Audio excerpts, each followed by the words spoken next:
नमस्कार, वंदे मातरम में आपका अपना दोस्त वीर सिंह नवी नवाज से। दोस्तों, नगर परिषद के चुनाव घोषित हो चुके हैं और हार और जीत तो तय हो चुका है, लेकिन अब सबकी निगाहें उपाध्यक्ष बनने के लिए है और सभापति बनने को लेकर के सब चर्चे में विषय अभी चल रहा है। लेकिन उससे पहले हम आज बात करेंगे नगर परिषद कन्हान की।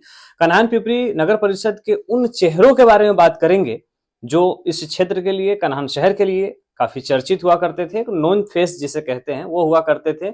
और उनमें से कौन जीते और कौन हारे और उनके परिणाम कैसे हुए, उस पर हम चर्चा करें। पिछले नगर परिषद में उपाध्यक्ष रहे योगेश उर्फ बाबू रंगारी, जो कांग्रेस से चुनाव लड़े और इस बार उन्हें हार का सामना करना पड़ा। बीजेपी से विनोद कृपान वहां से जीत कर आए। ठीक उसी प्रकार मनीष भिवगड़े, जो एक चर्चित नाम रहे नगर परिषद और कन्हान क्षेत्र के लिए, ये विरोधी पक्ष नेता के रूप में काम कर चुके हैं। इससे पहले जो नगर परिषद चुनाव हुआ उसमें उन्हें भी हार का सामना करना पड़ा। रिंकेश चौरे वहां से जीत कर आए। उन चेहरों में से एक चेहरा विनय यादव, जो इससे पहले प्रहार से लड़े। हालांकि प्रहार का कोई बहुत बड़ा वोट बैंक नहीं है, तो अपक्ष ही माना जाता है। वो इस बार वो चुनाव फिर से लड़े और इस बार वो हार गए, जबकि उन्हें राष्ट्रीय पार्टी का पूर्ण समर्थन था। इसके बाद भी वो हार गए और उनकी जगह पे बीजेपी से चिंटू वाकुड़कर वो जीत कर आए। हालांकि चिंटू वाकुड़कर पिछली बार भी राजनीतिक द्वेष की वजह से उनका टिकट को काट दिया गया था, लेकिन इस बार उन्हें उम्मीदवारी दी गई और इस बार वो जीत कर आए। चर्चित चेहरों में से कुछ और भी चेहरे हैं, जैसे कि संगीता खोबरागढ़। ये भी कई बार चुनकर आ चुके हैं, ग्राम पंचायत के समय से चुनकर आती रही है, लेकिन इस बार उन्हें हार का सामना करना पड़ा। ठीक उसी प्रकार अजय लोंडे,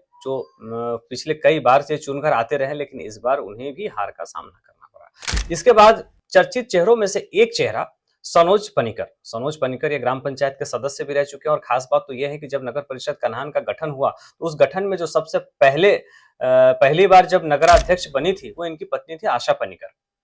यानी कि सनोज पनिकर इस बार खड़े थे और सनोज पनिकर के कहने पे, आशा पनिकर के कहने पे प्रभाग नंबर 8 और प्रभाग नंबर 9, इन दो प्रभागों की उम्मीदवारी दी गई थी। यानी कि कुल 4 उम्मीदवार इनके कहने पर दिए गए थे। उन सभी चारों जो उम्मीदवार थे, उसमें जो सनोज पनिकर खुद भी थे, उन्हें भी हार का सामना करना पड़ा। इससे एक बात तो क्लियर समझ में आती है कि ये जरूरी नहीं है कि अगर 10 साल पहले किसी नेता का या किसी राजनीतिक दल का या पक्ष का वर्चस्व हो, ये उनका वर्चस्व आज भी कायम रहे, ऐसा जरूरी नहीं होता है। हालांकि आपको बता दूं, 2015 में जब नगर परिषद कन्हान में पहली बार चुनाव हुआ था, तो आशा पनिकर पहली बार नगराध्यक्ष बनी थी 2.5 वर्ष के लिए।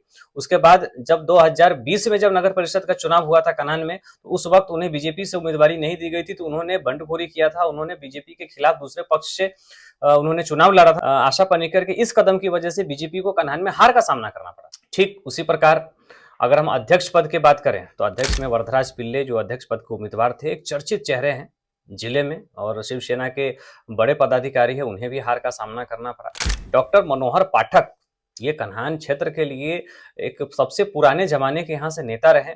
उन्होंने इस बार बंडखोरी किया और राष्ट्रवादी में प्रवेश लिया और एक नई राजनीति करने की उन्होंने कोशिश की, लेकिन उन्हें यह जो उनका प्लान है सफल नहीं हो पाया। उन्हें भी हार का सामना करना पड़ा। ठीक उसी प्रकार इससे पहले जो 2020 से 25 तक के बीच में जो नगराध्यक्ष थी करुणा टांकर, शिवसेना से थे, उन्हें उम्मीदवारी नहीं दी गई। उन्हें भी हार का सामना करना पड़ा। सीधी तौर पे ये कह सकते हैं कि अब कन्हान पिछले 10 सालों में लोगों की जो मानसिकता है वो बदलते जा रही है और अब जो नए जनरेशन के लोग हैं, जो यूथ हैं, क्या कन्हान की जनता अब उन्हें पसंद कर रही है। आपको बता दूं कि कन्हान नगराध्यक्ष के लिए यहाँ से बीजेपी के राजेंद्र शेंद्रे यह चुनकर आए और शिवसेना से वरदराज पिल्ले यहाँ पे दूसरे नंबर पे थे।